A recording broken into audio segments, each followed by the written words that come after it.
Um país cujo nome deriva de uma linha invisível, o Equador que o corta ao meio, dividindo o planeta em norte e sul. Poucos lugares exibem sua geografia de forma tão literal e, ao mesmo tempo, tão vívida. Aqui, essa linha não é uma ideia abstrata em um mapa. É uma fronteira viva que atravessa cidades, vulcões, rios e florestas tropicais. Vista de cima, o Equador parece um continente comprimido, com a costa do Pacífico estendendo-se para o oeste em tons de areia e verde mangue. Os Andes elevando-se abruptamente como uma espinha dorsal de pedra no centro. E, além deles, a infinita planície amazônica, reluzindo com a umidade. A 1000 quilômetros do continente, as Ilhas Galápagos se espalham pelo oceano, isoladas e ancestrais. É um país do tamanho do Reino Unido, mas dentro de suas fronteiras, você pode percorrer quase todos os ecossistemas da Terra. O ar muda rapidamente por aqui. No litoral, o vento traz sal e o cheiro dos barcos de pesca de camarão. Nas terras altas, torna-se rarefeito e fresco, impregnado de eucalipto e fumaça de fogões a lenha. Mais a leste, fica pesado e adocicado com a umidade da selva.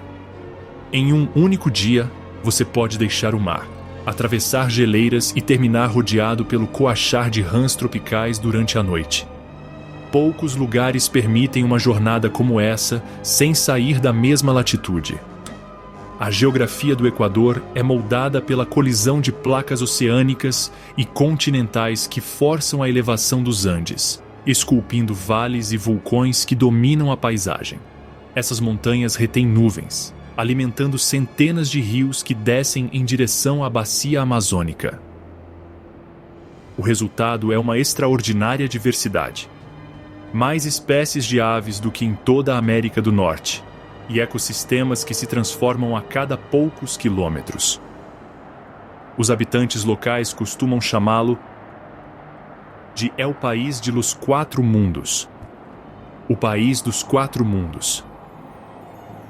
Cada mundo conta sua própria história.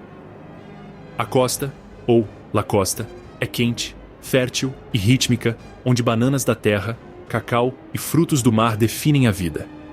A Sierra, o Planalto Andino, abriga cidades coloniais e picos nevados que parecem estar ao alcance das mãos. A Amazônia, ou El Oriente, pulsa ao ritmo dos rios e das cigarras, lar de culturas que vivem em equilíbrio com a floresta há séculos. E, finalmente, as Ilhas Galápagos, isoladas no Pacífico, erguem-se como um laboratório natural da evolução, uma lembrança da antiga paciência do planeta. O que os une não é a distância ou a uniformidade, mas o contraste. A identidade do Equador se constrói nos pontos de encontro, onde as montanhas encontram a selva, onde riachos frios desaguam em rios quentes, onde praças espanholas se erguem sobre alicerces incas. Viajar para cá é transitar constantemente entre climas e altitudes, mas sempre permanecer na linha que define o país.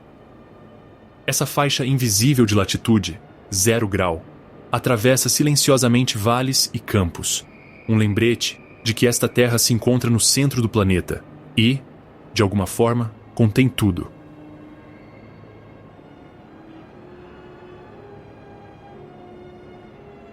O Equador é um dos poucos lugares na Terra onde a geografia parece uma viagem rápida pelo próprio planeta.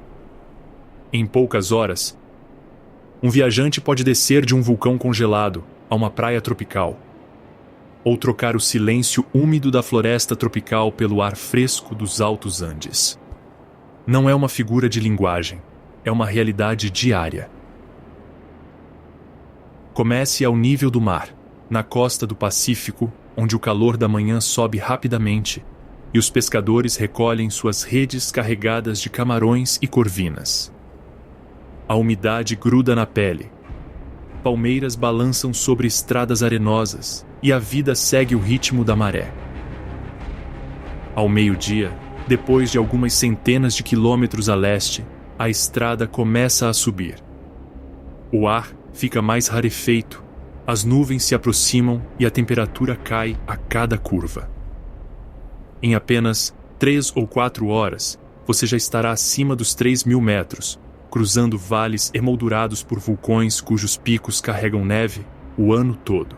Este mundo vertical define o Equador. É um país onde a altitude substitui a distância, onde a diferença entre floresta tropical e geleira não é medida em quilômetros, mas em metros de subida. O Cotopaxi atinge 5.897 metros. O Chimborazo, 6.268. E ainda assim, a base dessas montanhas é cercada por terras agrícolas e vilarejos com temperaturas agradáveis, típicas da primavera. É possível tomar café da manhã sob um sol quente e já estar de luvas e jaqueta na hora do almoço. Esses extremos criam o que os cientistas chamam de microclimas.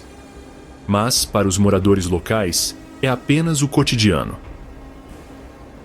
Os agricultores das terras altas cultivam batatas, quinoa e milho.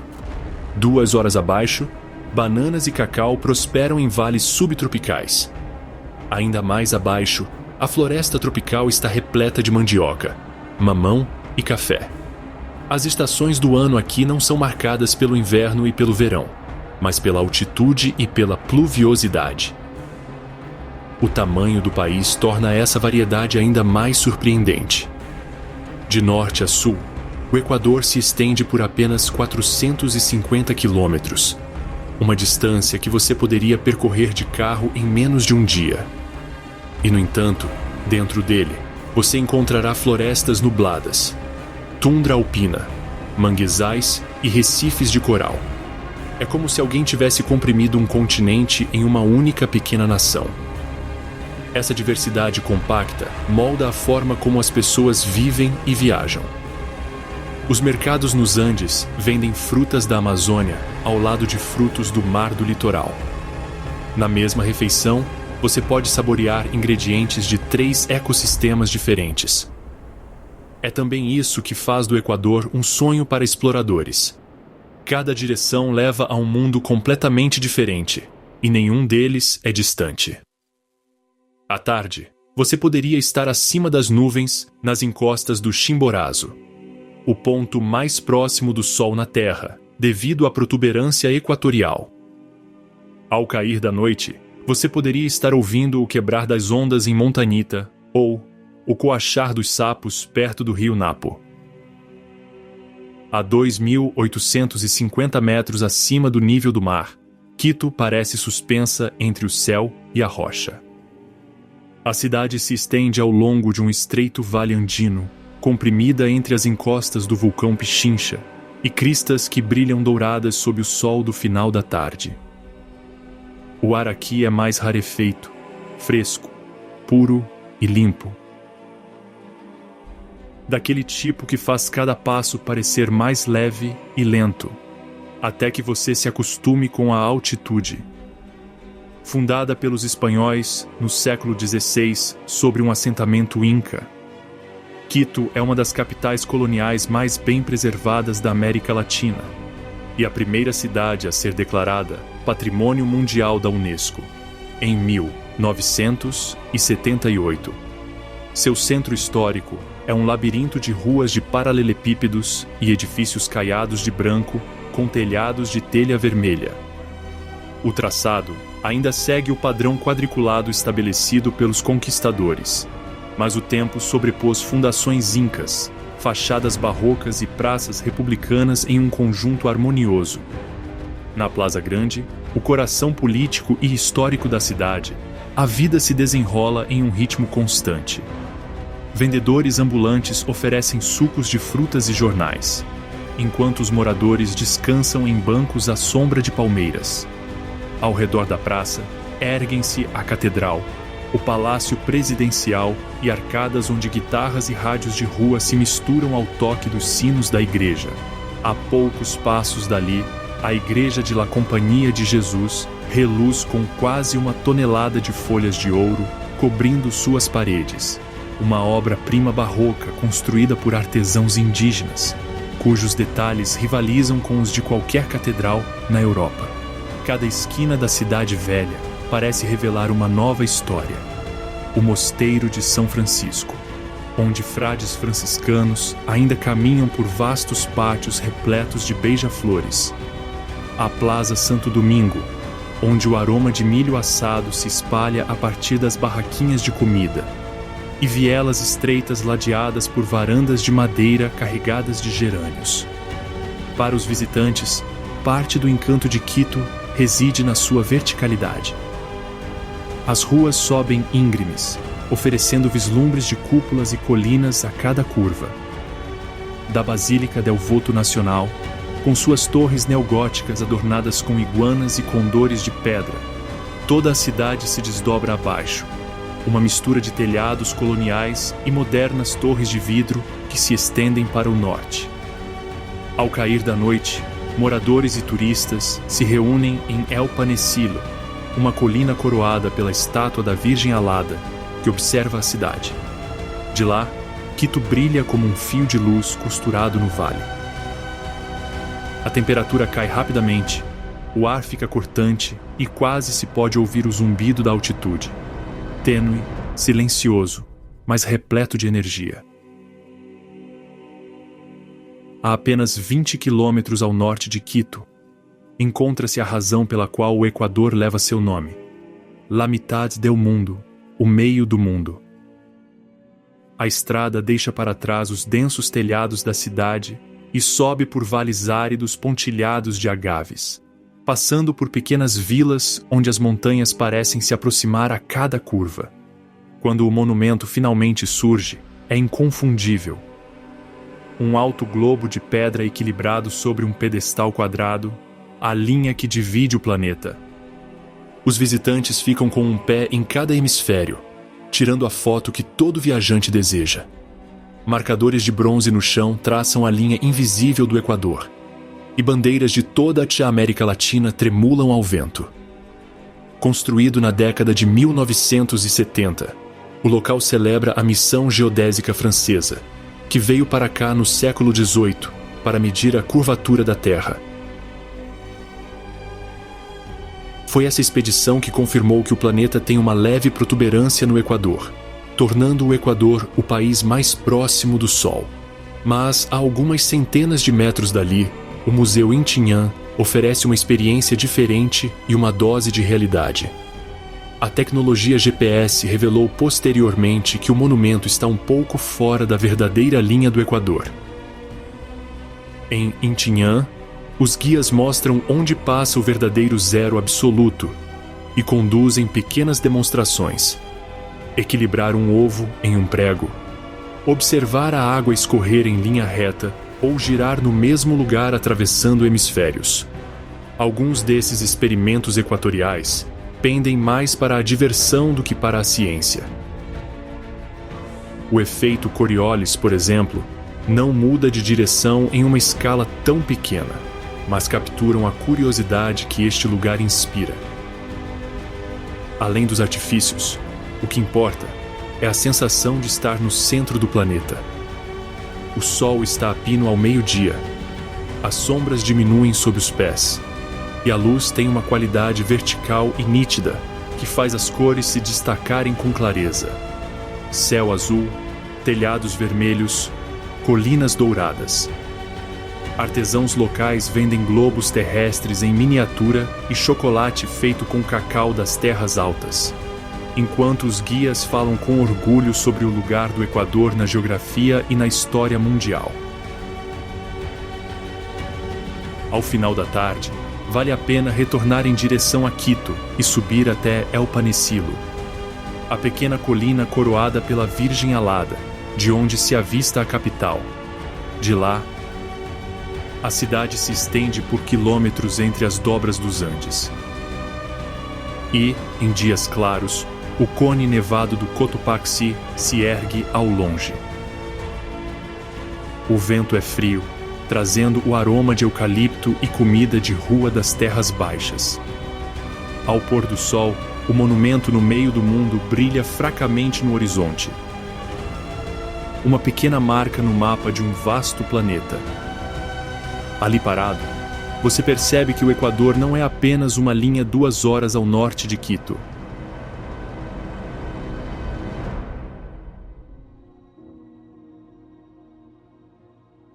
A estrada serpenteia por vales verdejantes e lagoas até chegar a uma cidade onde a própria cor parece ter uma linguagem própria. Otávalo, aninhada entre os vulcões, Imbabura e Cotacaxi. Esta cidade mercantil andina comercializa mercadorias há séculos, muito antes da chegada das caravanas espanholas ou dos turistas modernos. Todos os sábados, ao raiar do dia, a Plaza de Los Ponchos começa a florescer. Barracas de lona se erguem como velas brilhantes e, em pouco tempo, a praça se transforma em uma tapeçaria de movimento. Vendedores desdobram mantas tecidas. Mulheres arrumam colares de coral e tágua. Crianças correm entre pilhas de suéteres de alpaca. Não é apenas um mercado.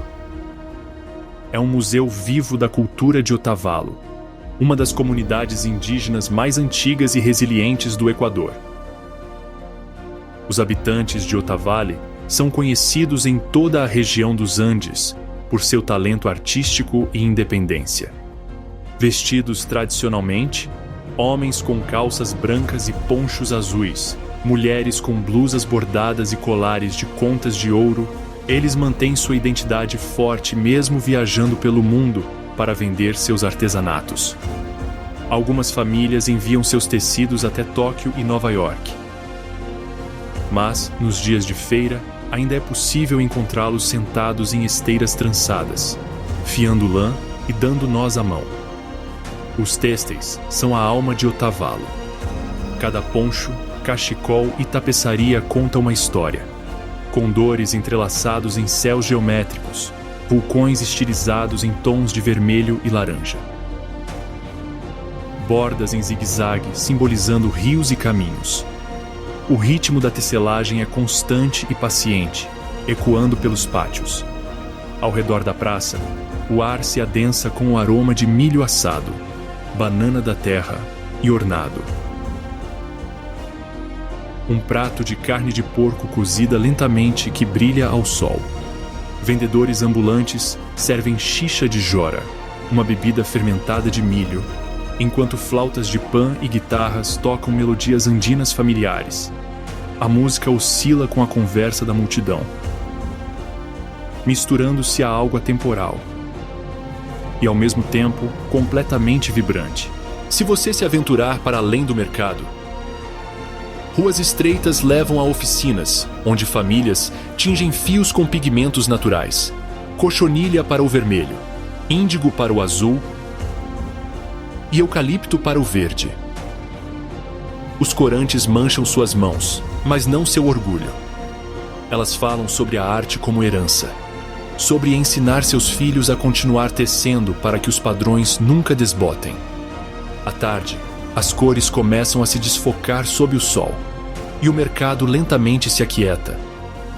As mesas são guardadas, as lonas dobradas, as canções se dissipando nas colinas. O que resta é a lembrança de um lugar onde o comércio parece menos uma transação comercial e mais uma conversa entre passado e presente, entre arte e sobrevivência.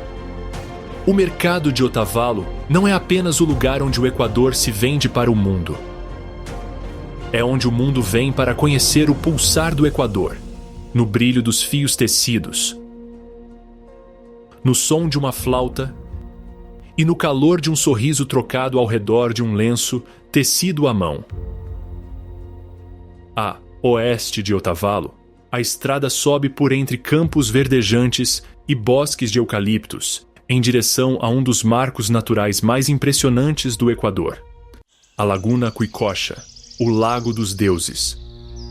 Formado dentro da cratera de um vulcão extinto, este lago azul-safira estende-se por 3 quilômetros, com sua superfície interrompida por 2 pequenas ilhas florestadas que parecem flutuar como esmeraldas. Da borda, a vista é vasta, nuvens pairando baixas sobre a água e a silhueta imponente do vulcão Imbabura erguendo-se ao longe. Kuikosha recebeu seu nome da palavra quichua Kuikusha, que significa Lago da Cobaia.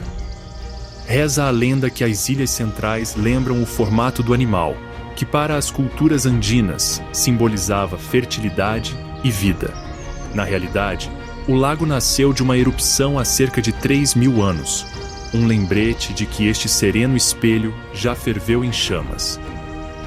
Hoje, o único movimento vem das suaves ondulações e dos barcos ocasionais que transportam visitantes através de seu centro azul profundo.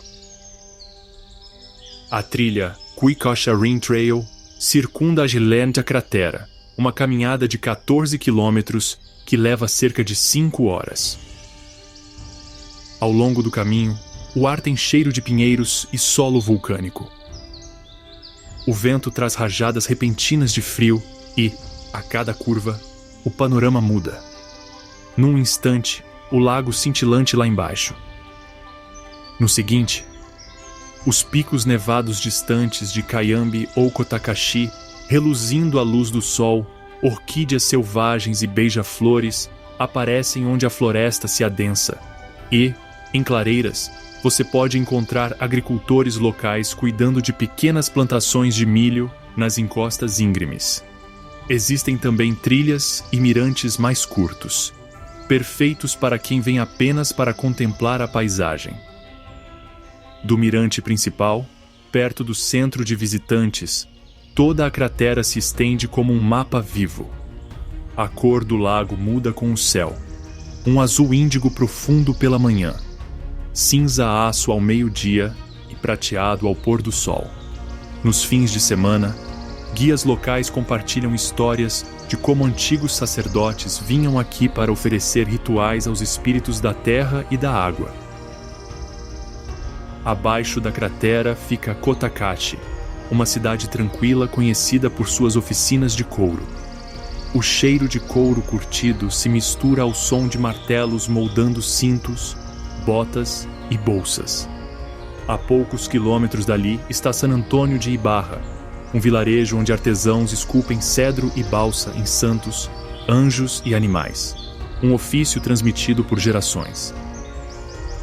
Esta região de Imbabura é conhecida como a Província dos Lagos e dos Artistas, onde quase todas as famílias parecem produzir algo com as próprias mãos, e sempre observando, tudo está em Imbabura, a montanha sagrada. Os moradores a chamam de Taita Imbabura, Pai Imbabura, uma figura protetora cujas encostas alimentam os vales com chuva e solo fértil. Da sua base ao seu cume de 4.600 metros, o vulcão é coberto por plantações, lagos e histórias. Juntos, Kuikosha e Imbabura formam um equilíbrio perfeito. Água e terra, lenda e vida, um lembrete de que, no Equador, a natureza nunca é apenas paisagem, é família. A rodovia Pan-Americana, que atravessa o coração do Equador, traça um corredor tão impressionante que Alexander von Humboldt a chamou de Avenida dos Vulcões. De ambos os lados da estrada, os Andes se erguem como muralhas gêmeas, seus picos ocultos pelas nuvens ou reluzentes de neve.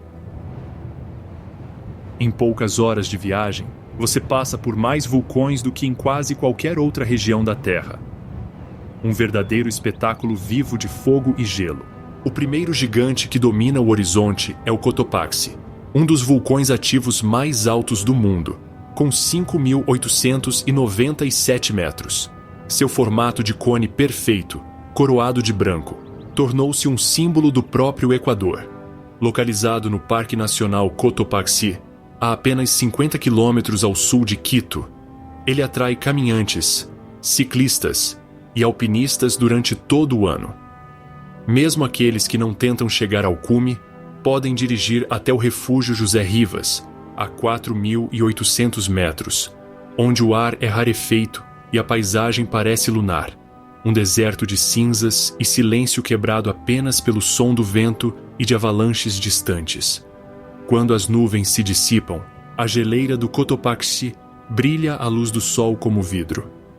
Continuando para o sul, a estrada serpenteia por vales repletos de plantações de flores e fazendas, chegando à cidade de Banhos de Água Santa, porta de entrada para o vulcão Tungurahua.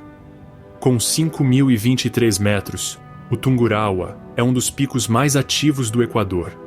Suas erupções nas últimas décadas moldaram tanto a paisagem quanto a vida das pessoas. Dos terraços acima de Banhos, às vezes é possível ver fumaça subindo da cratera, um lembrete de que esta montanha ainda respira. A área é conhecida por suas fontes termais, esportes de aventura e cânions exuberantes. Tirolesas cruzam cachoeiras e trilhas para caminhadas levam a mirantes como Bela Vista ou La Casa del Árbol, onde o famoso balanço no fim do mundo permite que você sobrevoe um mar de nuvens com Tungurahua observando. Mais ao sul fica o rei de todos eles, o Chimborazo, o pico mais alto do Equador, com 6.263 metros. Embora não seja a montanha mais alta da Terra em altitude acima do nível do mar, ela detém uma distinção única. Devido à protuberância equatorial da Terra, o cume do Chimborazo é o ponto mais próximo do Sol. Do Refúgio Carrel, a 4.850 metros de altitude, os alpinistas iniciam a longa subida gelada, enquanto os viajantes que preferem ficar mais abaixo podem caminhar por trilhas através do páramo, onde vicunhas selvagens pastam sob a linha da neve. O ar rarefeito carrega um silêncio cristalino que torna cada passo sagrado. Espalhados ao longo da rodovia, encontram-se refúgios de montanha e antigas fazendas, oferecendo lareiras aconchegantes, sopas reconfortantes e janelas com vistas para os vulcões. A experiência aqui não se resume a ver montanhas, mas sim a vivenciá-las. A Avenida dos Vulcões condensa o poder dos Andes em um único trecho de estrada, onde cada horizonte revela um novo pico, uma nova história, um novo lembrete de que o Equador é um pequeno país com paisagens que alcançam o céu.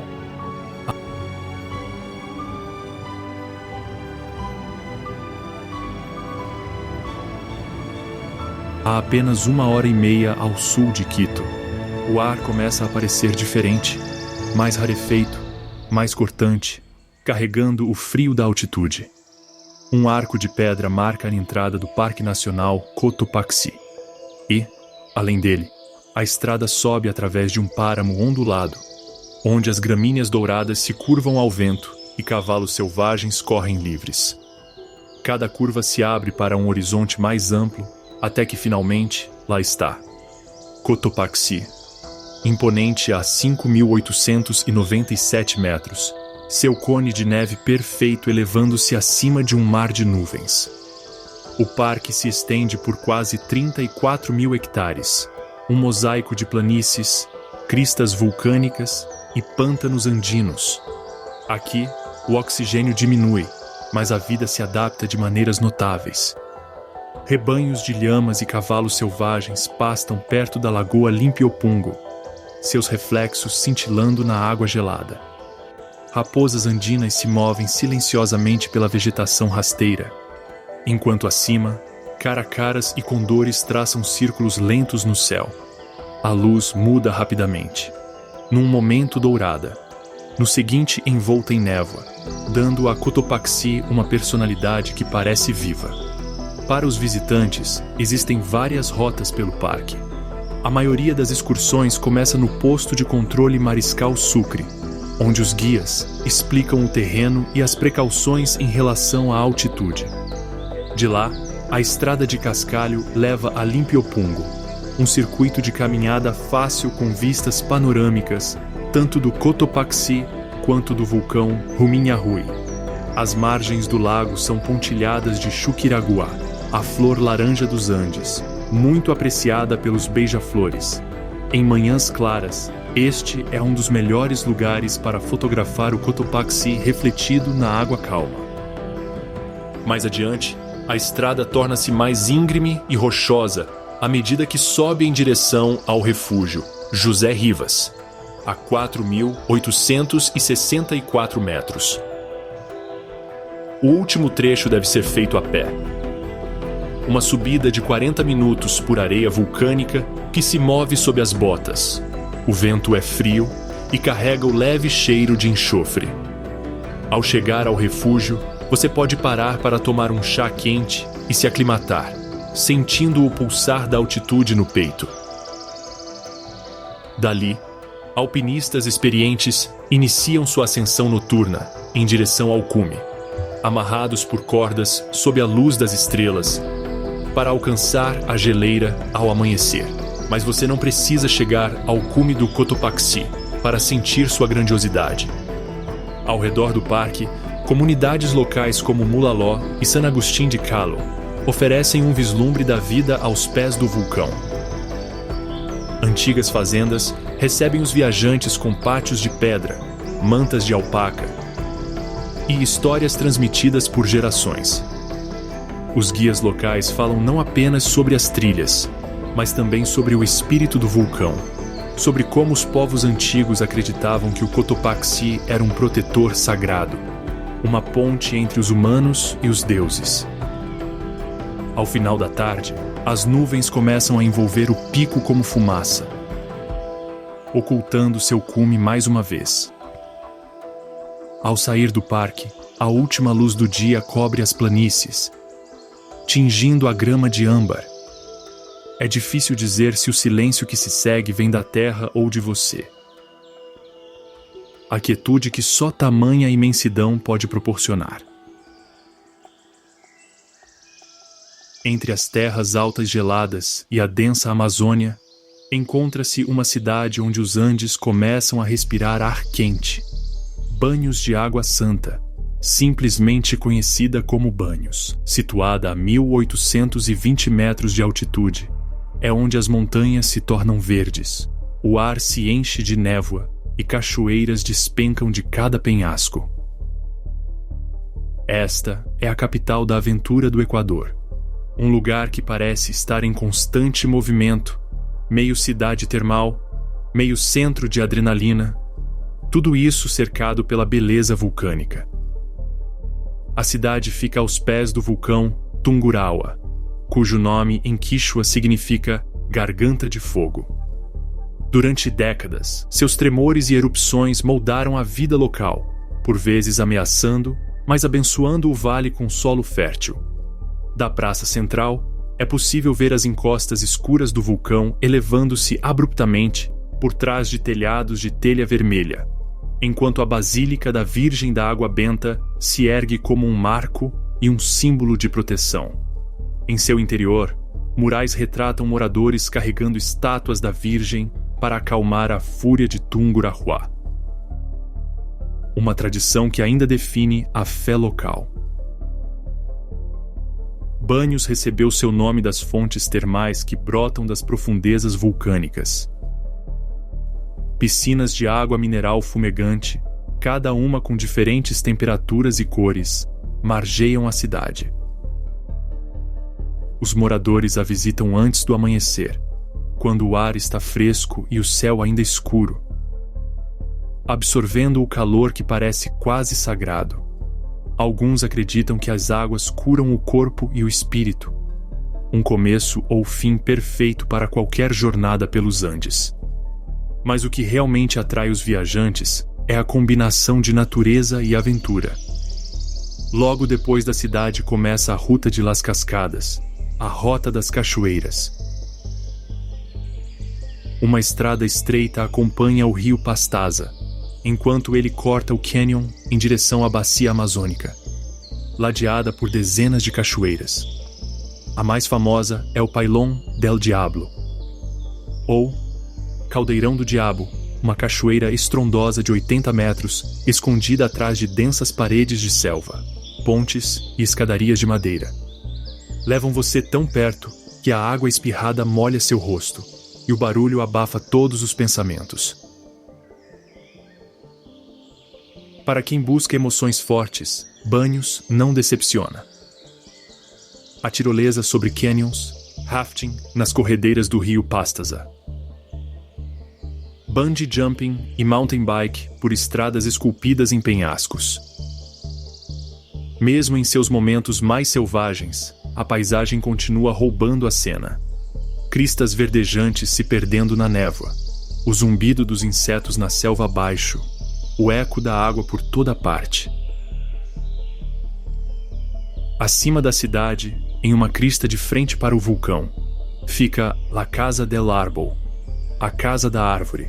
De sua plataforma de madeira, pende o famoso balanço no fim do mundo. Você se balança sobre um vazio que nada além de nuvens, com o vale se abrindo sob seus pés. Por alguns segundos, o tempo desaparece, restando apenas o vento, o movimento e a vista do Tungurahua ao longe. Banhos é a pausa perfeita entre mundos, a última parada antes da Amazônia. O ponto de encontro do fogo e da floresta. Aqui, os Andes se suavizam. Os rios correm mais rápido e cada som, das nascentes ferventes às cachoeiras estrondosas, lembra que o coração do Equador ainda pulsa sob as montanhas. Saindo de Banhos, começa a Ruta de Las Cascadas, um trecho sinuoso de 20 quilômetros, que mais parece um parque de aventuras a céu aberto do que uma estrada. Seguindo o rio Pastaza em direção à bacia amazônica, a rota serpenteia por cânions íngremes e floresta tropical, onde a cada curva revela uma nova cortina d'água despencando dos penhascos. No total, são mais de uma dúzia de cachoeiras principais. Mas um nome sempre se destaca: Pailón del Diablo, o Caldeirão do Diabo. Você pode percorrer essa rota de várias maneiras: de bicicleta, ônibus ou caminhão local, Shiva.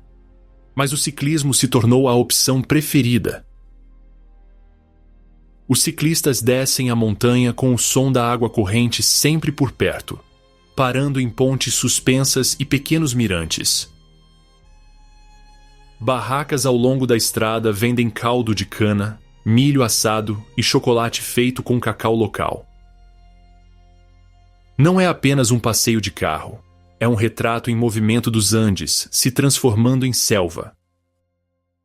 A temperatura subindo, a vegetação ficando mais densa e o cheiro de chuva sempre presente no ar.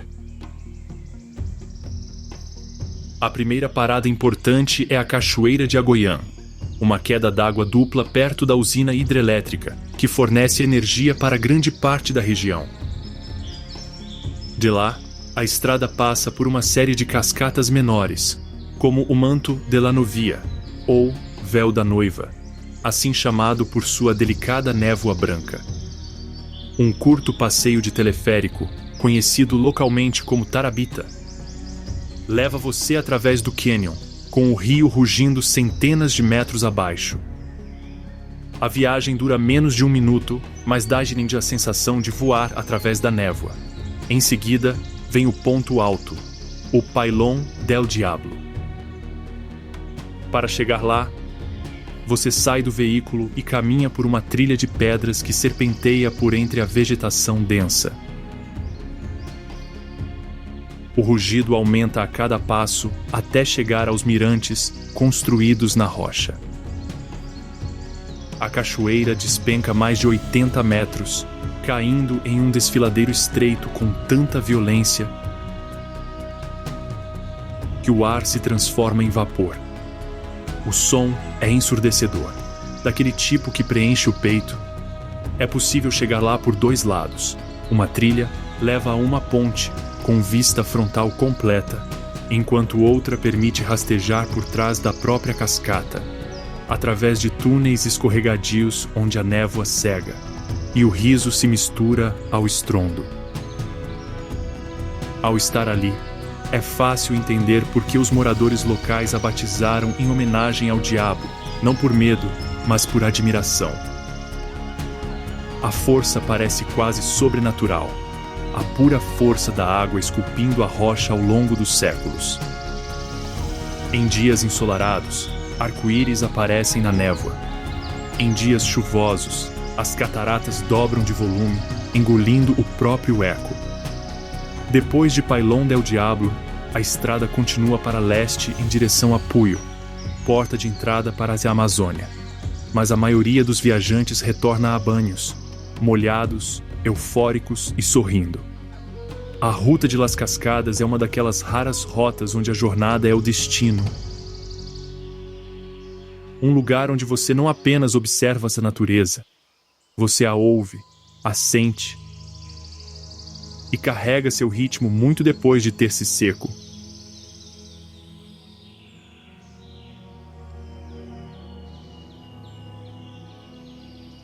Deixando para trás os altos Andes, a estrada desce para leste em uma série de curvas fechadas.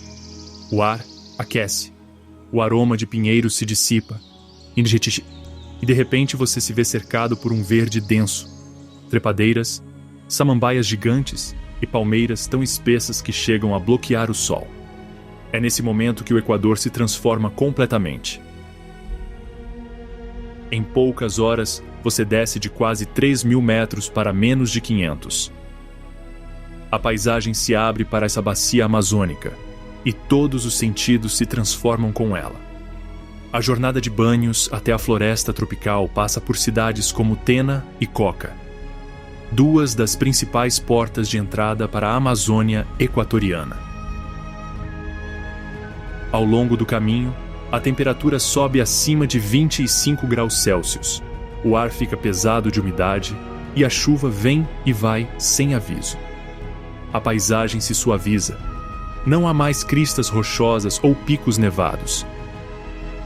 Apenas colinas onduladas envoltas em névoa e o som constante da água.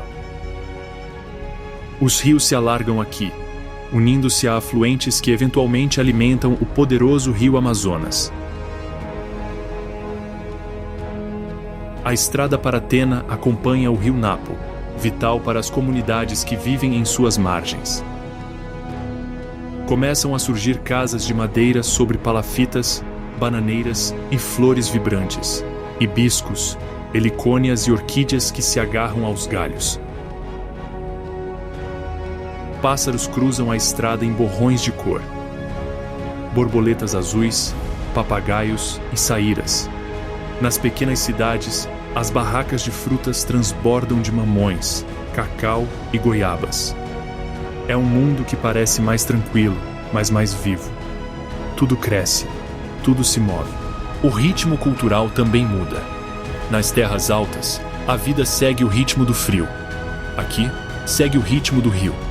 As comunidades Quichua recebem os viajantes em suas aldeias, oferecendo xixa, uma bebida fermentada de mandioca, e compartilhando histórias sobre a floresta.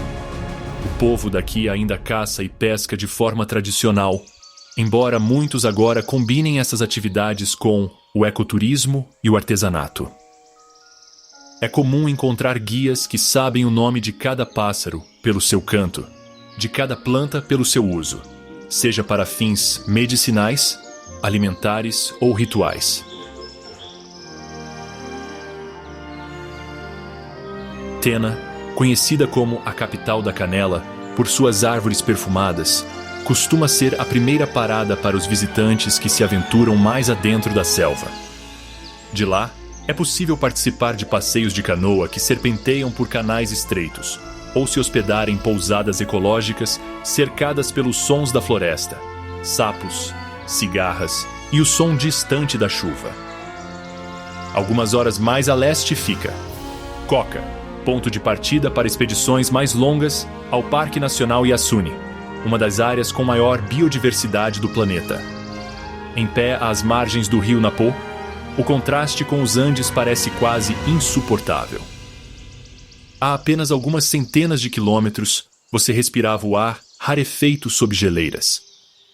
Agora, mal consegue ouvir seus próprios pensamentos em meio ao zumbido dos insetos. A Amazônia não parece um destino. Parece entrar em outro mundo. Um mundo onde as regras são diferentes, O ar é vivo e a natureza não sussurra, ela ruge. No coração do leste do Equador, onde os rios Napo e Curaray serpenteiam por entre florestas infinitas, encontra-se o Parque Nacional Yasuni, um dos lugares com maior biodiversidade do planeta. Os cientistas o chamam de Biblioteca Viva, uma extensão de terra onde quase todas as árvores, insetos e pássaros parecem guardar uma nova descoberta. Abrangendo quase 10.000 quilômetros quadrados, Yasuni situa-se na encruzilhada dos Andes, da Bacia Amazônica e da linha do Equador. Uma combinação que produziu vida em abundância inimaginável.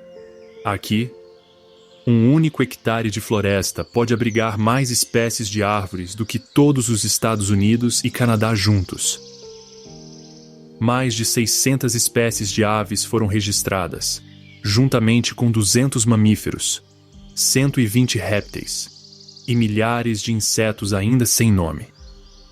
Minúsculas rãs flecha cintilam na vegetação rasteira. Botos cor-de-rosa emergem em correntes lentas. Macacos uivadores rugem ao amanhecer, sacudindo a copa das árvores como um trovão. Até mesmo o silêncio, quando chega, vibra com uma vida invisível.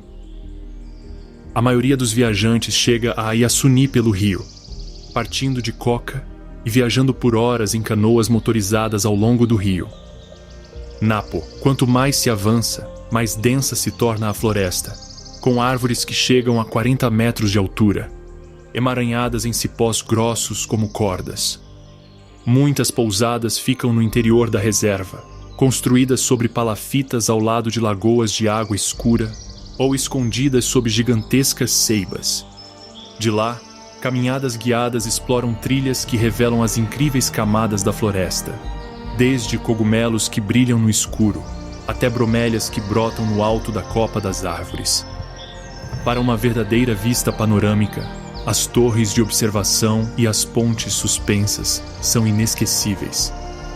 A 30 metros do chão, você contempla a floresta tropical como poucos têm a oportunidade. Um mar verde infinito que se estende até o horizonte. Bandos de araras descem em disparada das copas das árvores, e macacos saltam entre os galhos com tanta graça que parecem não ter peso. O ar é quente e impregnado com o aroma da terra e das orquídeas. Mas Yasuni não é apenas um santuário de vida selvagem. É também o lar de diversas nações indígenas, incluindo os Quechua, Waorani, Tagaeri e Taromenane, que vivem em isolamento voluntário no coração da floresta.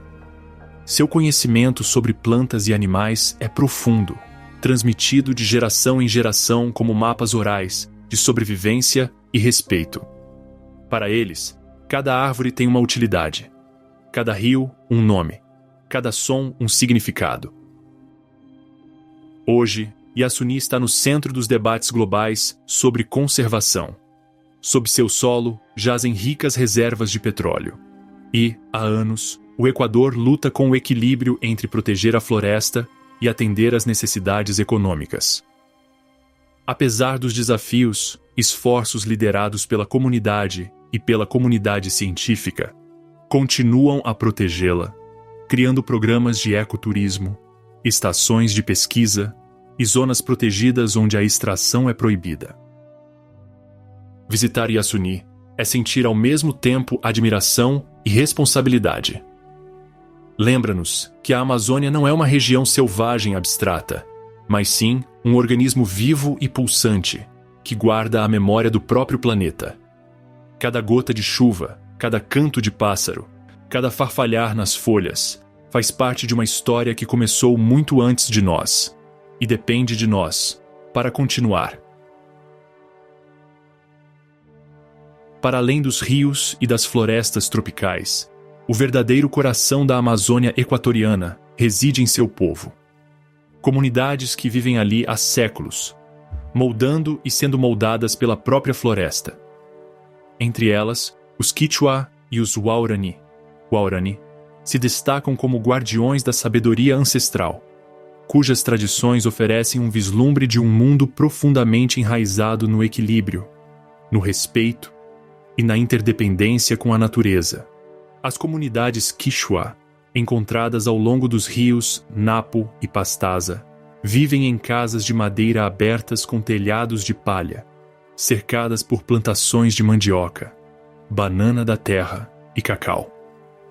Seus dias começam cedo, com o canto dos galos e o canto das aves ribeirinhas, e a tênue fumaça das fogueiras matinais se dissipando na neblina. As mulheres preparam xixa de yuca, uma bebida fermentada essencial tanto para o cotidiano quanto para as cerimônias, enquanto os homens remam para pescar ou cuidar de pequenas plantações chamadas chacras. À noite, são contadas histórias, lendas de espíritos que protegem as árvores e os rios, narradas à luz da fogueira sob um céu estrelado. Os Waorani, cujo território se estende para o interior da floresta, eram outrora caçadores-coletores nômades conhecidos por seu conhecimento incomparável da selva. Cada caminho, cada aroma e cada som tem significado para eles. Sua visão de mundo se baseia na ideia de que a floresta não é um recurso, mas uma parente viva, a ser ouvida, não conquistada.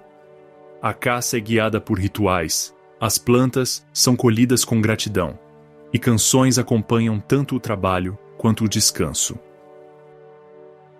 Hoje, os visitantes podem vivenciar esse mundo por meio do turismo de base comunitária, um movimento crescente que combina intercâmbio cultural com conservação.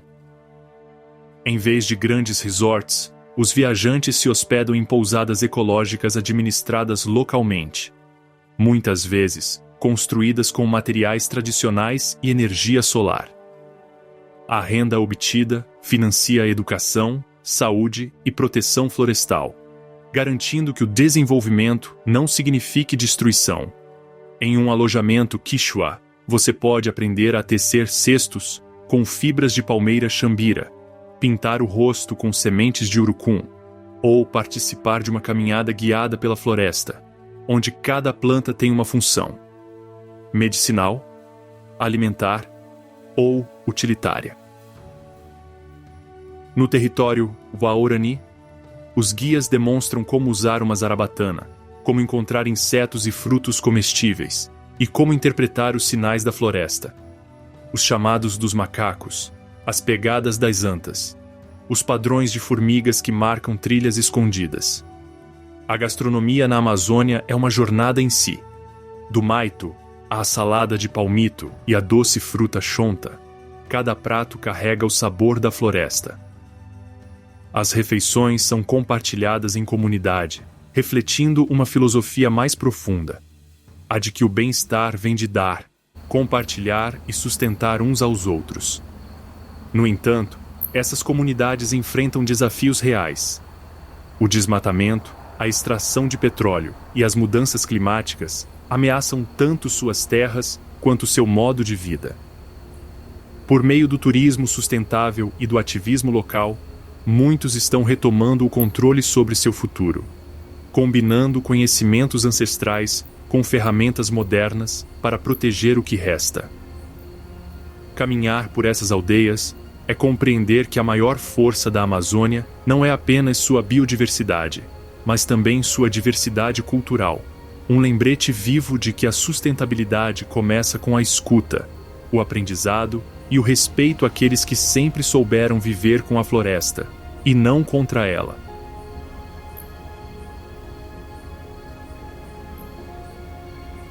Quando a noite cai na Amazônia, o mundo não se cala, ele desperta.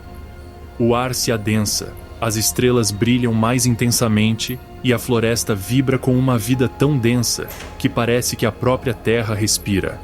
A escuridão aqui não é ausência, mas abundância, uma presença viva e sussurrante que preenche cada espaço entre a folha e a sombra. À medida que o sol se põe atrás das copas das árvores, os últimos raios alaranjados se dissolvem em azul, e depois em uma escuridão tão profunda que parece palpável. A temperatura cai ligeiramente, embora a umidade permaneça pesada, agarrando-se à pele como uma névoa invisível. Sente-se o cheiro do rio, metálico e adocicado, e o aroma profundo e verde da vegetação que ainda exala o calor do dia. Então, o coro começa. Primeiro, uma única cigarra geme, um zumbido agudo e mecânico que pulsa em ritmo com o ar. Depois, outra se junta, e outra, até que o som se torna uma parede, um zumbido elétrico e cintilante. Abaixo dela, rãs adicionam sua percussão. Notas ocas de toque, toque, toque, vindas de poças invisíveis. Em algum lugar acima, um pássaro noturno, talvez um urutau, solta seu grito assombroso, semelhante ao som de uma flauta, e um farfalhar de asas varre a copa das árvores. A cada poucos segundos, algo se move. Um galho estala, folhas tremem. A floresta está inquieta, mas não caótica. Ela se move segundo uma ordem invisível, um pulso mais antigo que o tempo. Vagalumes piscam entre as raízes, constelações ao nível do solo. Mariposas do tamanho da sua mão voam em direção ao brilho tênue de uma lanterna. Aranhas tecem novas teias, fios reluzindo como fios de seda entre os troncos. Se você se deitar na sua rede, a floresta parece se aproximar. Você ouve o murmúrio do rio, infinito, suave, hipnótico. Talvez ouça o respingo de um peixe ou o plop de uma fruta caindo na água. Ao longe, o latido distante de um macaco ecoa 1, 2 vezes e depois desaparece. O céu noturno acima da copa das árvores é estonteante, um enxame de estrelas espalhadas por uma cúpula negra como veludo.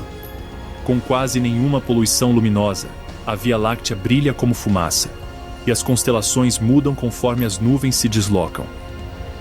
Você se lembra de que está no coração dos pulmões do planeta, onde metade do oxigênio do mundo inicia seu ciclo silencioso.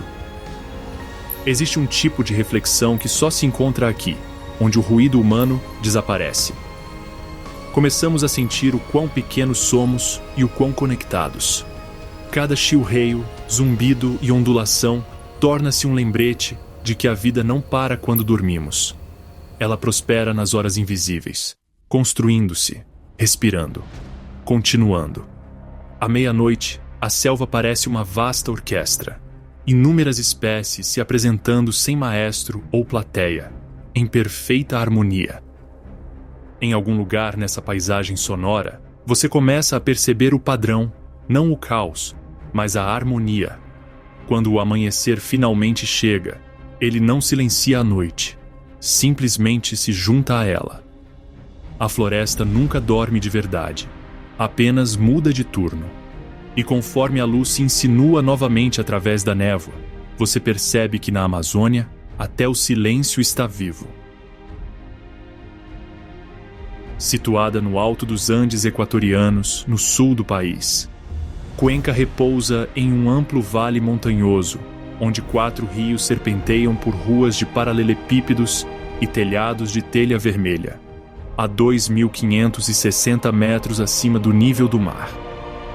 Esta é uma cidade que transmite uma sensação atemporal, elegante sem esforço, histórica sem parecer congelada no tempo. Fundada em 1557 pelos espanhóis sobre as ruínas do assentamento Inca de Tomebamba, Cuenca cresceu como um centro de arte, fé e conhecimento. Hoje, é uma das cidades coloniais mais bem preservadas da América do Sul, com todo o seu centro histórico declarado Patrimônio Mundial da Unesco em 1999. O motivo fica claro no momento em que se caminha por suas ruas antigas. Fachadas caiadas de branco, varandas ornamentadas e cúpulas de igrejas se elevam em todas as direções, emolduradas pelas encostas verdejantes dos Andes. O coração de Cuenca pulsa ao redor do Parque Calderón, uma praça arborizada onde os moradores se reúnem para conversar sob palmeiras gigantes. Em frente, ergue-se a Catedral Nova, um ícone de cúpulas azuis e brancas que brilham à luz do sol. Construída ao longo de quase um século, seus pisos de mármore e vitrais refletem tanto a influência europeia quanto o artesanato equatoriano. Do outro lado da praça, a Catedral Velha agora funciona como museu, preservando afrescos e altares de madeira que datam da fundação da cidade. Caminhe alguns quarteirões em qualquer direção e o ritmo de Cuenca se revela. Cafés se espalham pelas calçadas estreitas, onde estudantes universitários tomam café, e moradores mais velhos leem jornais como se o tempo tivesse parado. Oficinas de artesãos alinham-se em ruas como a Cali Larga e El Barranco, o calçadão à beira do rio. Aqui, o suave fluxo do rio Tomebamba reflete o temperamento de Cuenca, calmo, constante e discretamente orgulhoso. Os degraus de pedra ao longo de suas margens convidam os viajantes a sentar e observar a vida se desenrolar. Crianças perseguindo pombos, vendedores ambulantes oferecendo milho assado, e o leve eco dos sinos da igreja marcando as horas.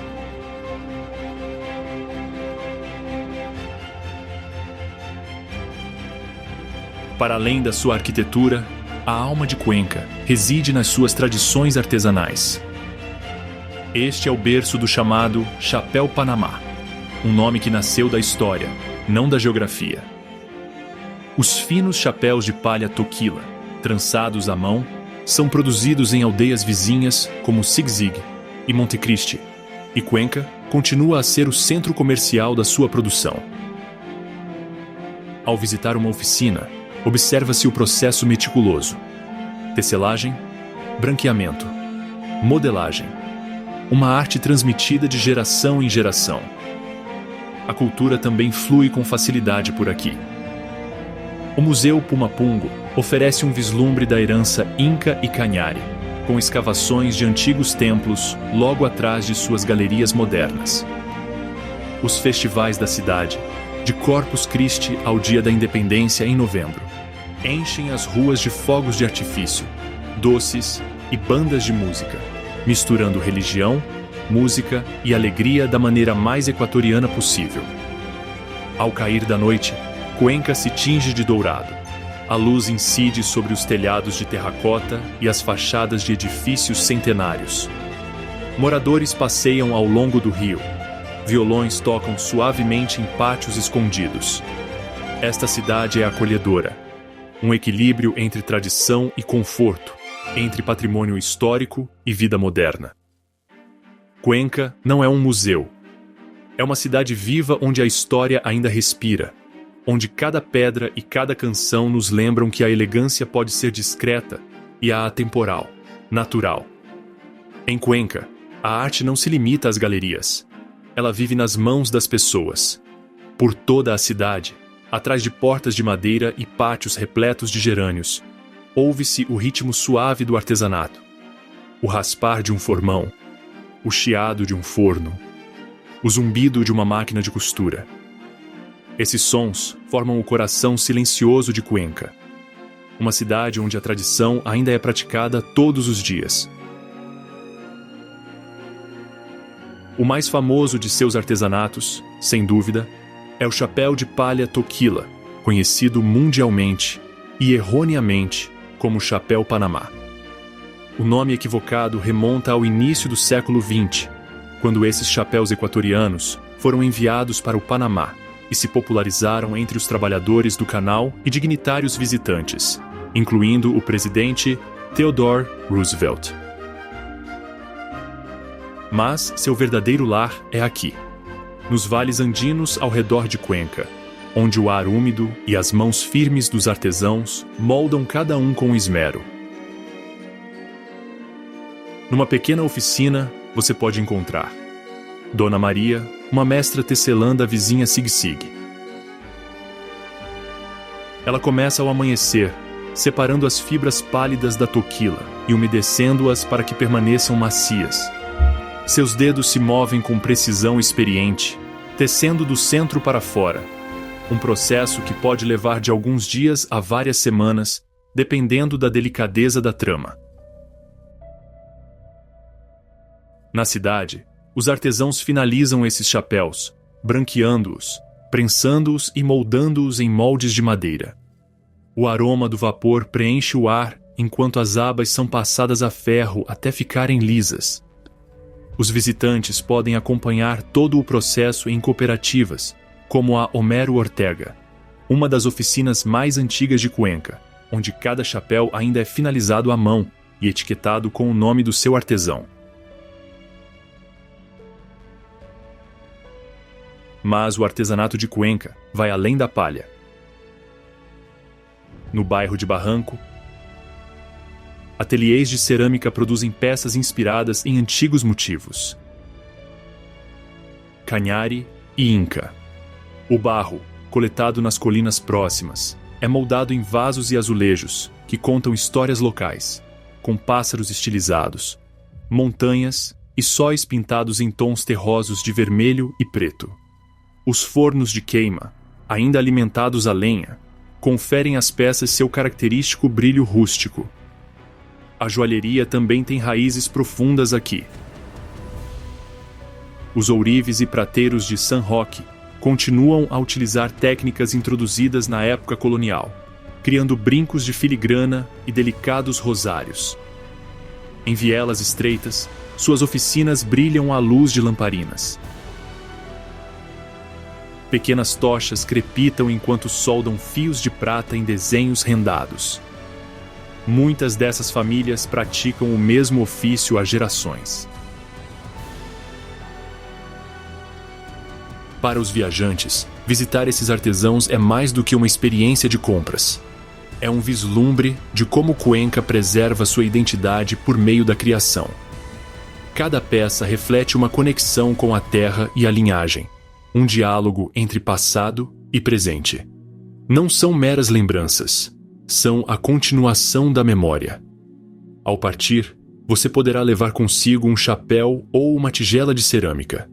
Mas o que permanece é a sensação de ter conhecido pessoas que transformam matéria-prima em patrimônio. Em Cuenca, a arte não é um objeto, é um modo de vida. Tecido fio a fio, linha a linha, faísca a faísca. A apenas 30 quilômetros a oeste de Cuenca, a estrada sobe abruptamente em direção a um mundo de silêncio e neblina. O Parque Nacional Cajas, uma das reservas de altitude mais deslumbrantes do Equador. Em menos de uma hora, o Vale Sereno dá lugar a uma paisagem alpina de páramo ondulado. Lagoas cristalinas e picos escarpados que parecem flutuar nas nuvens. Altitudes que variam de 3.000 a mais de 4.400 metros. Cajas parece outro planeta. O ar é rarefeito e fresco, carregando um leve aroma de musgo e pedra molhada. Mais de 200 lagos glaciais estão espalhados por seus 29.000 hectares, conectados por estreitos riachos que alimentam os rios de Cuenca. Abaixo. Visto de cima, o parque se assemelha a uma colcha de retalhos de espelhos azuis. Cada curva da trilha revelando um novo reflexo. O nome Cajas vem da palavra quichua Caxas, que significa portal para a neve, e faz todo o sentido.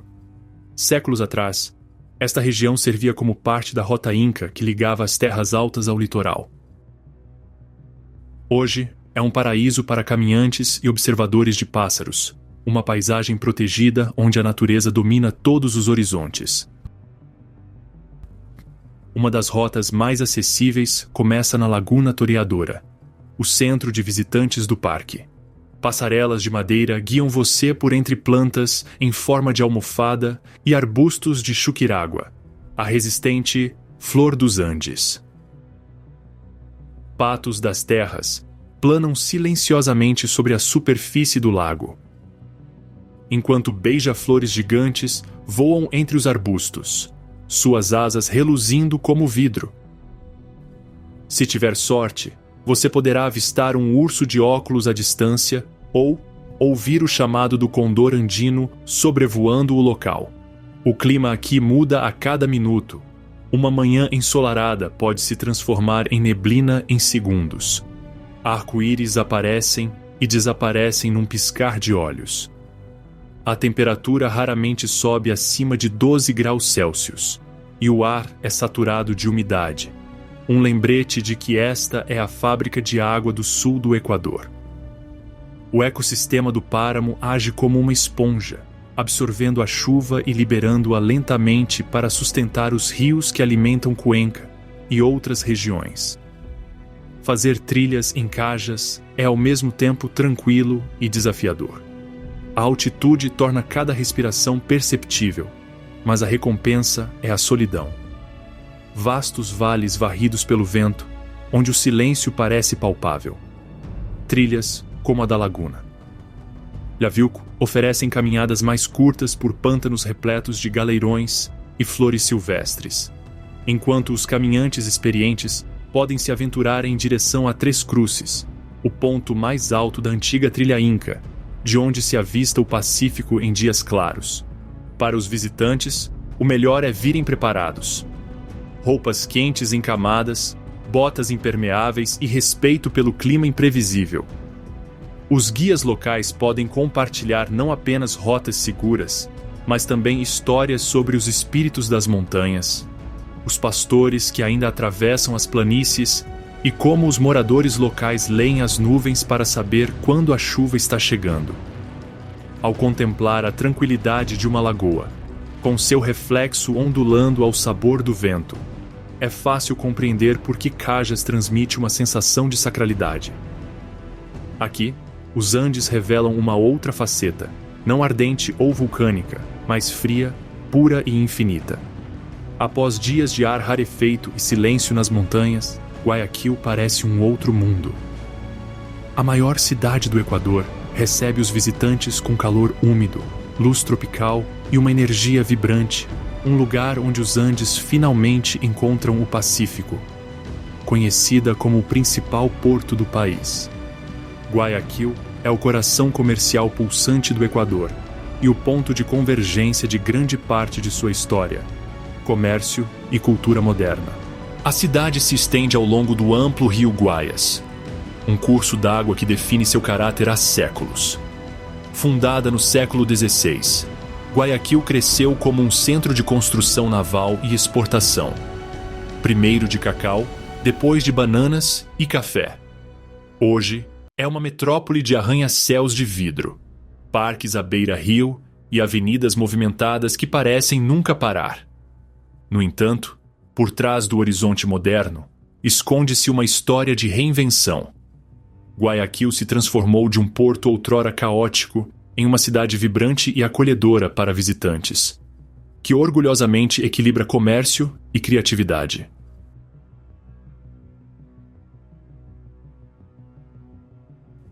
O melhor lugar para sentir essa transformação é ao longo do Malecón 2000, um calçadão de 2,5 quilômetros às margens do rio que redefiniu a relação da cidade com a água. Ladeado por jardins tropicais, fontes e esculturas, é onde famílias passeiam ao pôr do sol. Vendedores oferecem água de coco e a música ecoa dos cafés ao ar livre. Você pode traçar a história de Guayaquil em seus pontos turísticos, da Torre Morisca ao Monumento da Rotonda, onde estátuas de Bolívar e San Martín comemoram o encontro de dois libertadores sul-americanos. Conforme o calor diminui ao entardecer, siga o calçadão em direção ao norte até Las Penhas, o bairro mais colorido da cidade. Construído em uma colina com vista para o rio, é um conjunto de casas de madeira pintadas em cores vibrantes, vielas de paralelepípedos e ateliês de arte. Cada degrau da escadaria, todos os 444, leva a um novo mural, galeria ou pequeno café. No topo, ergue-se o Cerro Santa Ana, coroado por um farol e uma capela, oferecendo vistas panorâmicas do delta do Guayas, que brilha lá embaixo.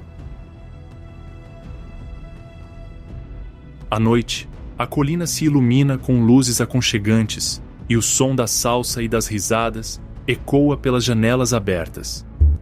Mas o charme de Guayaquil não está apenas nas paisagens, está na energia das suas ruas. O ar vibra com o zumbido dos ônibus, os gritos dos vendedores ambulantes oferecendo chips de banana da terra e fatias de manga fresca, e o ritmo de vida que passa rápido, mas sorri com facilidade. Esta é uma cidade de empreendedores, artistas e sonhadores. Um lugar que está em constante construção, pintura e expressão.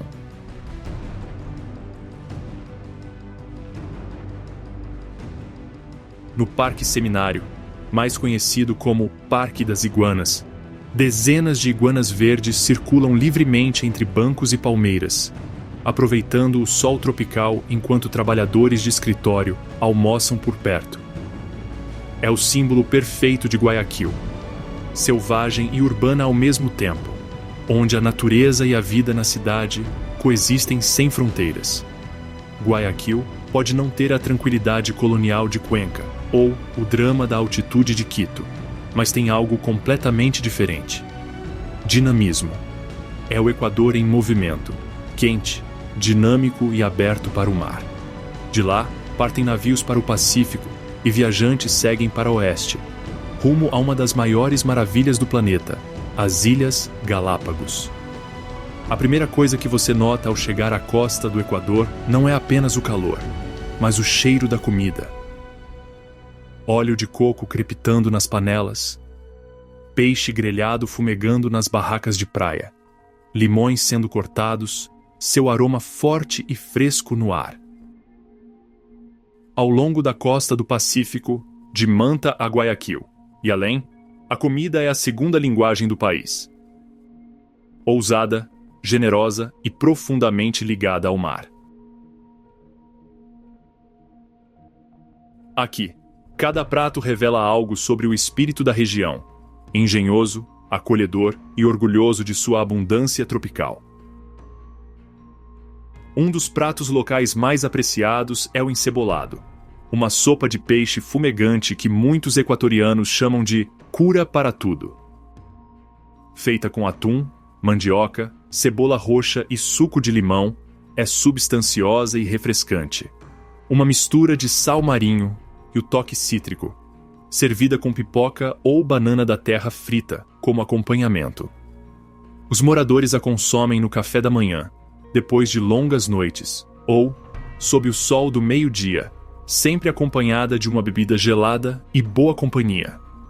Em seguida, vem o ceviche, o prato emblemático da costa, vibrante, frio e cheio de vida. No Equador, o ceviche não é peixe cru marinado por horas, como no Peru. Em vez disso, é camarão ou peixe levemente cozido, servido em um caldo saboroso de tomate e limão, repleto de cebola, coentro e, às vezes, chips de banana da terra verde flutuando por cima. Em qualquer praia ou mercado portuário, você encontrará pessoas reunidas em torno de pequenas barracas, espremendo mais limão e misturando o caldo com uma colher, com os olhos semicerrados de satisfação. O ritmo da culinária acompanha o ritmo do mar. Rápido, vibrante e cheio de contrastes. O leite de coco enriquece ensopados de caranguejo e camarão. Bananas da terra verdes são fritas e transformadas em patacones, ou amassadas em bolones, bolinhos densos recheados com queijo ou torresmo. Os sabores são complexos, mas nunca complicados. É o tipo de comida que faz você se sentir em casa, mesmo longe dela. Adentrando o interior, o mapa culinário da costa se expande para as plantações que a sustentam. As fazendas de cacau do litoral equatoriano estão entre as mais antigas do mundo, produzindo o que muitos chamam de o cacau de aroma mais refinado. O ar aqui tem cheiro de terra e frutas. Vagens de corâmbar e bordô pendem pesadas das árvores. Quando abertas, a polpa branca que envolve os grãos tem um sabor doce e floral. Um lembrete de que a história do chocolate começa não nas fábricas, mas na floresta. Os visitantes podem fazer passeios por pequenas fazendas familiares, observando o processo de fermentação, secagem e torrefação que transforma o cacau em algo global, mas profundamente local. Em toda a costa, a comida é um elo. Famílias comem juntas em cadeiras de plástico à beira-mar. Pescadores trazem a pesca da manhã, enquanto crianças correm descalças nos cais. Não há separação entre a terra, a água e a mesa. Tudo chega fresco, perto e com orgulho. Degustar a costa do Equador é degustar sua identidade, uma mistura de raízes indígenas, ritmos africanos e toques espanhóis. Tudo moldado pela maresia e pelo sol. Aqui, o sabor é memória, e cada refeição parece um convite para ficar um pouco mais à beira-mar. Na costa do Pacífico do Equador, onde a estrada de Guayaquil encontra o oceano novamente, Montañita se anuncia muito antes de você chegar. Pranchas de surf em motos, música alta vinda dos bares de praia e murais de ondas pintados em todas as paredes. Outrora, uma pacata vila de pescadores, Montañita se tornou a capital do surf do país e um imã para viajantes em busca de sol, mar e ritmo. Durante o dia, o mar é o grande destaque. A praia se estende ampla e dourada, emoldurada por falésias em ambas as extremidades. As ondas quebram longas e constantes, perfeitas para iniciantes nas águas rasas e para os profissionais que remam mais para o mar aberto, aguardando a onda ideal. Moradores locais e estrangeiros compartilham o mar. Jovens surfistas de Guayaquil, mochileiros do Chile ou da França. Crianças aprendendo a se equilibrar sob o olhar paciente de seus instrutores. As pranchas de surf enfileiradas na areia dão vida ao lugar. Uma mistura de esporte, arte e liberdade. O oceano dita o ritmo, mas Montañita nunca realmente desacelera. Depois do pôr do sol, quando as pranchas de surf se encostam nas palmeiras para secar, a vila se transforma. A rua principal se enche de música, barracas de comida e risadas. Churrasqueiras espalham o cheiro de frutos do mar e arepas pelo ar. Reggaeton e rock tocam lado a lado nos bares, se misturando em uma trilha sonora única e contínua. Viajantes se reúnem descalços na areia, trocando histórias sobre as ondas do dia sob fileiras de luzes coloridas. Esta não é uma cidade que esconde sua energia. Artistas de rua fazem shows com fogo, vendedores oferecem coquetéis de frutas e joias artesanais, e os hostels transbordam com pessoas falando idiomas de todos os continentes. No entanto, por baixo da atmosfera festiva, Montañita mantém uma alma local. Os pescadores ainda saem ao amanhecer, e muitas famílias alugam quartos ou administram escolas de surf. O turismo aqui é tanto um meio de vida quanto uma comunidade. Para além da zona principal, recantos mais tranquilos aguardam. Uma curta caminhada para norte leva a La Punta, uma ponta rochosa popular entre surfistas experientes e aqueles que simplesmente querem assistir ao pôr do sol em paz. A vista é puro Pacífico. A luz alaranjada a desvanecer-se na água violeta, pelicanos a planar rente ao chão, e o som das ondas que nunca param de vir. A evolução da cidade reflete o espírito costeiro do Equador, aberto, acolhedor e adaptável. Em Montañita, você encontra pessoas que vieram para uma semana e ficaram por anos. Artistas que pintam entre as sessões de surf. Chefes que transformaram os desejos dos viajantes em cozinhas à beira-mar. É um lugar onde as histórias chegam como a maré e deixam rastros na areia. Montañita pode ser pequena, mas guarda algo maior. A sensação de que a vida pode ser simples se você deixar o oceano ditar o seu ritmo. O sal fica na pele, a música na cabeça. E quando você finalmente vai embora, o único plano real é voltar.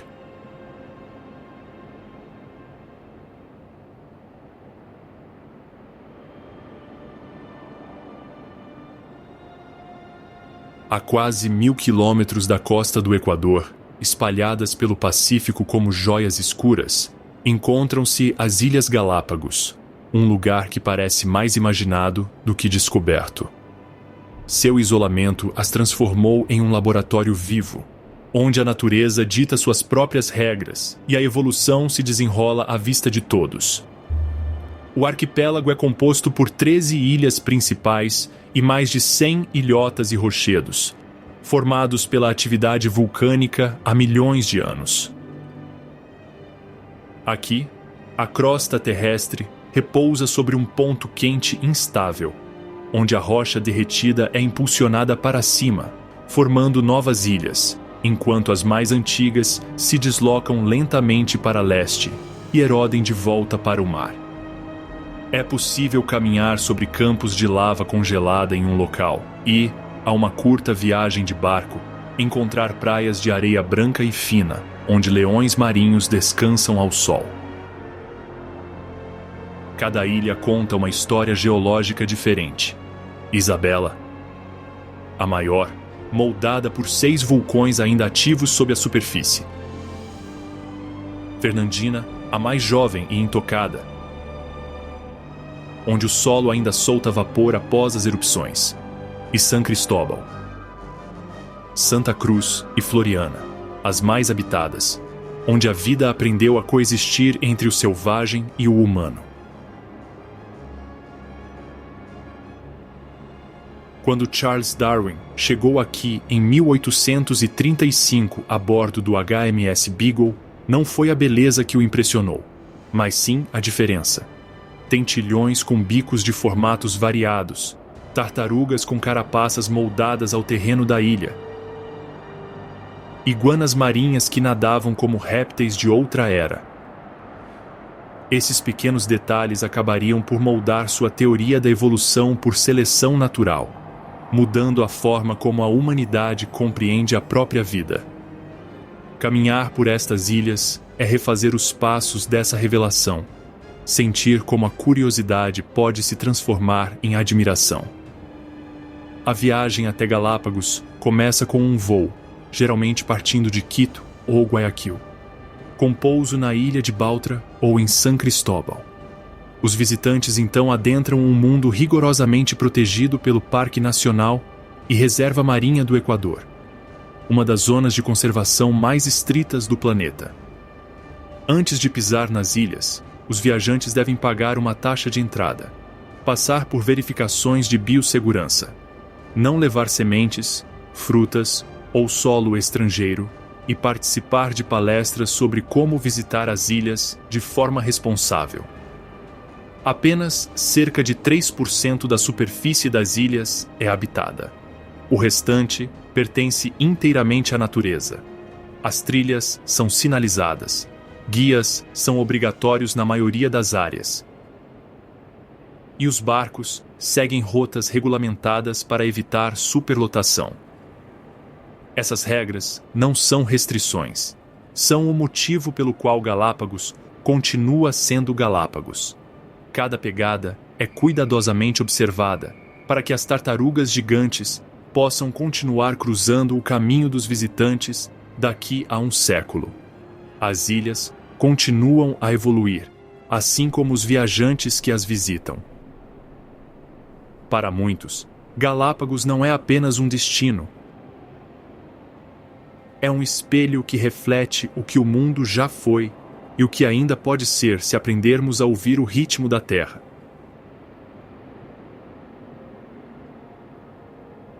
Se as Ilhas Galápagos são uma constelação dispersa, Santa Cruz é o seu centro pulsante, o ponto de encontro entre ciência, conservação e o cotidiano da vida insular. É aqui, neste coração vulcânico, que a natureza selvagem e o ser humano encontram seu delicado equilíbrio. Ao amanhecer, o ar cheira a sal e café. Enquanto Puerto Ayora, a principal cidade da ilha, começa a despertar. Pescadores levam seus carrinhos em direção aos cais. Leões marinhos descansam preguiçosamente nos bancos e pelicanos aguardam, pacientes como monges, por restos de comida para o café da manhã. Isto não é um zoológico. É a coexistência em movimento.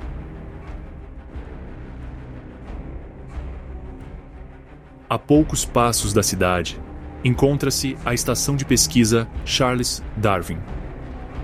Fundada em 1964 para preservar os frágeis ecossistemas do arquipélago. Lá dentro, o ar vibra suavemente com propósito. Cientistas e voluntários locais trabalham lado a lado, cuidando das lendárias tartarugas gigantes, as monarcas de movimentos lentos que deram nome às ilhas. Em recintos sombreados, filhotes de tartaruga, não maiores que uma manga, mastigam folhas tranquilamente, destinados a um dia percorrer as encostas selvagens de suas ilhas natais. Foi aqui que Jorge Solitário, o último de sua espécie na Ilha Pinta, passou seus últimos anos, um símbolo tanto de perda quanto de compromisso. Sua figura preservada agora serve como um lembrete de que a conservação não se trata de nostalgia, mas sim de responsabilidade. Cada concha, cada pegada, carrega uma história de resiliência que continua a se desdobrar. Fora da estação, trilhas serpenteiam por campos de lava e zonas áridas, onde cactos se elevam em direção ao céu e tentilhões voam entre os espinhos. Um passeio de carro para o interior revela um mundo completamente diferente. Los Gemelos, duas enormes dolinas vulcânicas envoltas em névoa e floresta de escalésia, onde os tentilhões de Darwin ainda esvoaçam entre os galhos cobertos de musgo. Mas Santa Cruz não se resume apenas à ciência.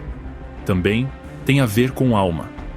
Ao longo da costa, a Baía Tortuga se estende por quilômetros, uma meia-lua de areia branca onde ondas turquesas quebram como suspiros. Ali, iguanas marinhas tomam sol, suas escamas negras brilhando como pedra polida. Caiaques deslizam silenciosamente pela lagoa, enquanto atobás de pés azuis mergulham como flechas no mar. O ritmo da ilha desacelera você até que você se encontre respirando em sincronia com a maré. Mais a oeste, as terras altas oferecem pastagens exuberantes e florestas nubladas, um lembrete de que Santa Cruz se eleva do nível do mar a quase 900 metros, abrangendo múltiplos microclimas.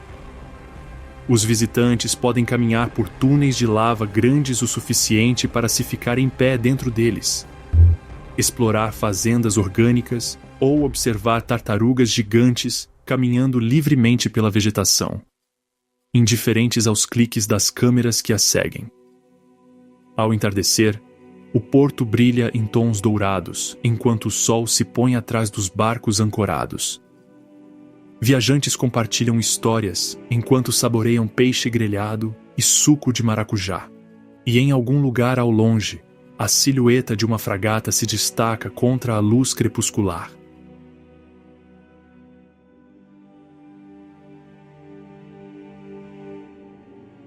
Em Santa Cruz, você entende o que mantém as Galápagos vivas, não apenas a vida selvagem ou a ciência, mas a parceria silenciosa entre ambas. Esta ilha não é apenas uma parada na jornada. É o coração pulsante que sustenta a maravilha do arquipélago. Se Santa Cruz é o coração das Galápagos, Isabela e Fernandina são sua alma indomável, crua, remota e inquieta sob a superfície da terra. Essas ilhas, nascidas do fogo, ainda o respiram.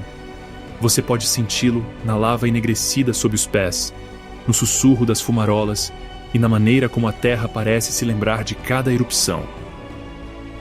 Isabela, a maior ilha do arquipélago, foi forjada por 6 vulcões que emergiram separadamente do mar e depois se fundiram. Um mapa vivo da criação, vista de cima, assemelha-se a um cavalo marinho gigante estendendo-se pelo Pacífico, com sua espinha dorsal pontilhada por picos vulcânicos como Sierra Negra e Wolf. A ilha é imensa, mas ao mesmo tempo acolhedora, unida por trilhas sinuosas, manguezais e lagoas rasas, onde flamingos se destacam como pontos de exclamação, rosados contra as cinzas cinzentas. Em Sierra Negra, um dos vulcões ativos mais acessíveis do mundo, Os viajantes caminham ao longo da borda de uma caldeira com quase 10 quilômetros de largura. A vista se abre para um mundo que parece lunar, vasto, rachado e pulsante de calor. O cheiro de enxofre se espalha pelo ar e, se você prestar atenção, a ilha parece sussurrar seu passado geológico. Erupção após erupção, criação após destruição. Ao longo da costa oeste, o mar se torna o palco principal. Aqui, os pinguins de Galápagos, os únicos pinguins encontrados ao norte do Equador, deslizam pelas águas frias e ricas em nutrientes da corrente de Humboldt. Eles compartilham as margens rochosas com iguanas marinhas, criaturas ancestrais que mergulham destemidamente nas ondas, alimentando-se de algas como répteis de outros tempos. Sobre a lava negra, leões marinhos se espalham entre as fendas, imperadores brincalhões e despreocupados da costa. Do outro lado do estreito canal de Bolívar fica Fernandina, a mais jovem e intocada das ilhas. É pura natureza selvagem, sem assentamentos humanos, sem estradas. Apenas um turbilhão de vida moldado inteiramente pela natureza. O vulcão La Cumbre, ainda ativo, domina a paisagem. Quando entra em erupção, rios de fogo encontram o oceano, lançando nuvens de vapor que nos lembram que este mundo ainda está sendo escrito. Aterrissar aqui é como entrar na memória do planeta. O solo é áspero e novo, ainda a esfriar. O ar tem um leve cheiro metálico. Cormorões não voadores secam as asas ao sol. Asas que a evolução trocou pela maestria subaquática. Tartarugas marinhas deslizam pelas águas rasas e iguanas marinhas fazem seus ninhos perto da borda da lava. Suas escamas negras camufladas contra a pedra. Sob a superfície, um outro mundo se revela. Mergulhar ou praticar snorkel aqui é como flutuar por um mural vivo. Com cavalos marinhos serpenteando entre corais, raias deslizando como sombras, e tubarões de Recife serpenteando entre arcos vulcânicos. Ao longe, você pode ouvir o eco de golfinhos ou o breve brilho de uma tartaruga marinha passando. O Pacífico, vibrante e eletrizante, reflete a selvageria da terra acima. Ao cair da noite, o horizonte se incendeia em tons de ouro e laranja. O fogo encontrando a água mais uma vez. Ainda existem alguns lugares onde a terra parece tão jovem, tão intocada. Em Isabela e Fernandina, somos lembrados de que a vida não apenas se adapta à mudança. Ela nasce dela.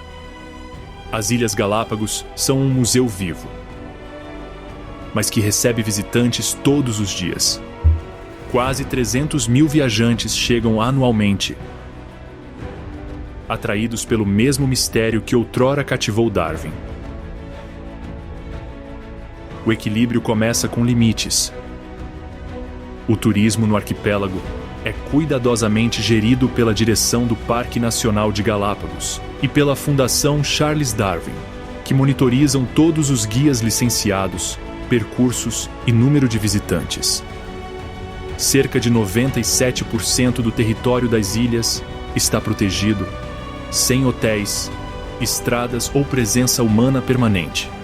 Os restantes 3% correspondem às áreas habitadas: Santa Cruz, San Cristóbal, Isabela e Floriana. Mesmo nessas zonas, a expansão é rigorosamente controlada. Cada local de visita tem trilhas designadas e caminhos marcados, garantindo que os visitantes permaneçam observadores e não intrusos.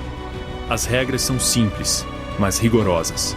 Proibido tocar nos animais, proibido comer nas trilhas, proibido levar lembranças da natureza. O lixo é levado de volta ao continente e os barcos devem seguir itinerários aprovados, que evitam a superlotação em qualquer ilha. Essas medidas não são mera burocracia, são estratégias de sobrevivência. O ecossistema de Galápagos é tão isolado que uma única espécie invasora ou um ato descuidado pode desequilibrar a balança. Cabras devastaram a vegetação em várias ilhas, e ratos introduzidos ameaçaram aves que nidificavam na região, até que campanhas massivas de restauração reverteram os danos. Os moradores locais, cerca de 30 mil pessoas, vivem no centro dessa equação delicada. Seu sustento depende do turismo, mas seu futuro depende da conservação. Nos últimos anos, o foco tem se voltado para o turismo sustentável de base comunitária, dando aos moradores locais uma participação na proteção da terra e do mar que os sustentam. Pousadas familiares, passeios guiados por moradores certificados e pesca artesanal que segue cotas rigorosas estão substituindo os modelos de turismo de massa. A educação desempenha um papel discreto, mas crucial. Nas escolas de Galápagos, as crianças aprendem desde cedo sobre espécies endêmicas, reciclagem e preservação da água. Oficinas preparam jovens para trabalhar como guias naturalistas ou técnicos de conservação, em vez de se mudarem para o continente. Para muitos, proteger as ilhas não é um trabalho, é uma identidade. Até mesmo a tecnologia aderiu ao esforço.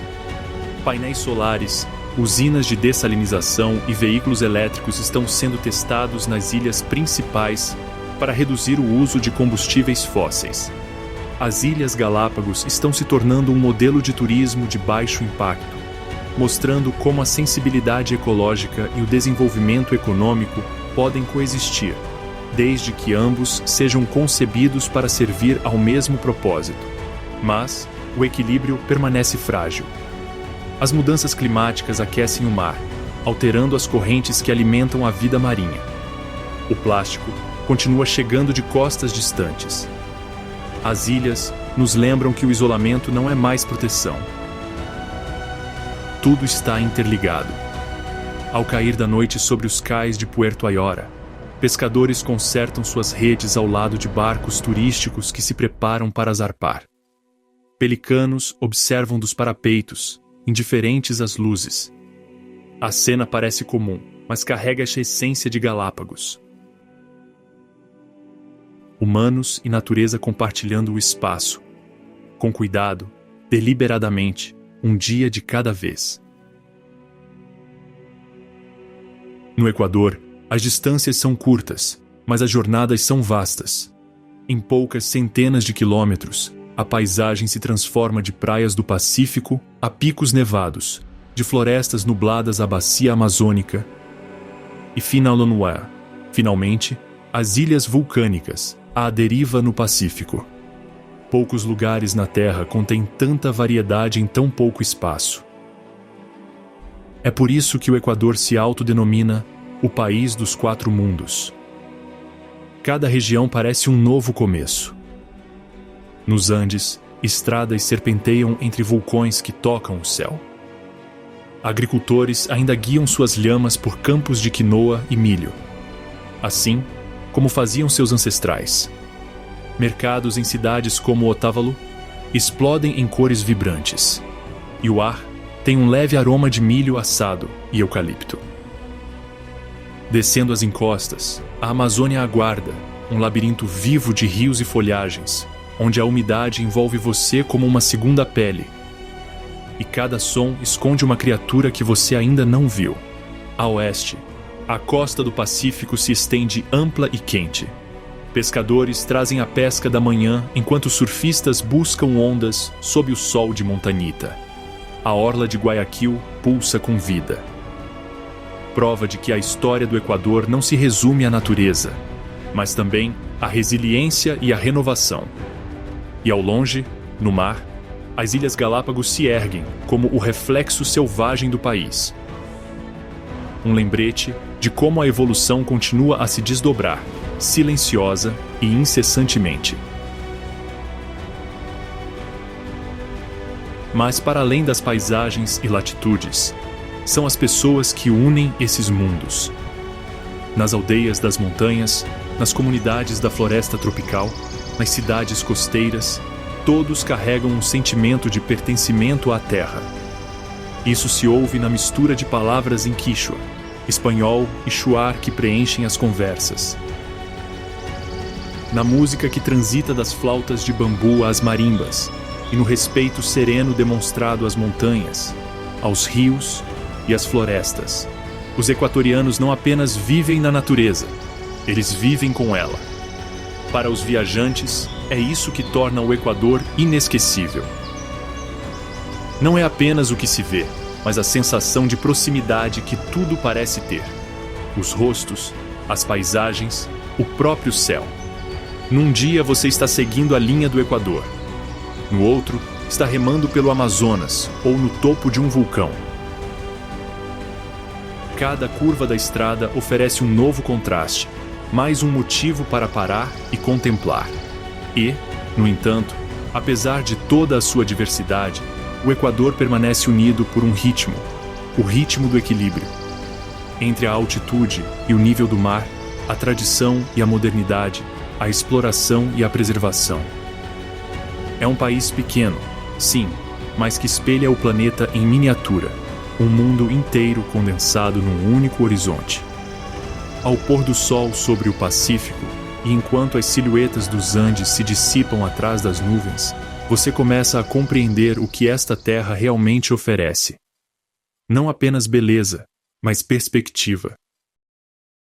No Equador, cada jornada, por mais curta que seja, parece infinita.